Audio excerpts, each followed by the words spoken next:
గుంటూరు జిల్లా పొన్నూరు నియోజకవర్గం. ఇది నిజంగా చాలా దారుణమైన ఘటన. ఇంకొకటి, ఈ మధ్య కాలంలో మన కళ్ళు ఎదుటే జరుగుతా ఉంది. భావి సమాజం మొత్తం దీన్నంతా కూడా నిజంగా ఖండించాల్సిన అవసరం ఉన్న అంశం. పొన్నూరు నియోజకవర్గంలో మామిళ్లపల్లెలో కాపు సామాజిక వర్గానికి చెందిన 5 చిన్న రైతులు తాము పండించిన పంటకు, మొక్కజొన్న పంటకు రేటు లేదని ఎంఎస్పీ చూస్తే 2400, కొనేవాడు చూస్తే 1600, 1400 రేటు కొనేదాన్ని అడుగుతున్నాడు.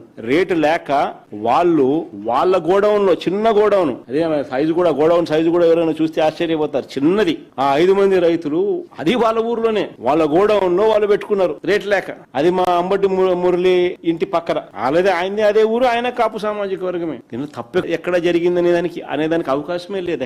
అక్కడ స్థానిక ఎమ్మెల్యే చంద్రబాబు నాయుడు గారు పోలీసులను పంపుతారు, గోడౌన్ మీద రేట్ చేయిస్తారు. ఆ గోడౌన్ మురళీదని చెప్పి అబాండాలు అబద్ధాలు చెప్తారు. ఆ గోడౌన్ లో చివరికి వైఎస్ఆర్సీపీ జెండాలు కూడా ఇల్లే తీసుకొని పోతారు. అవి కూడా వీడియోలో దొరుకుతాయి.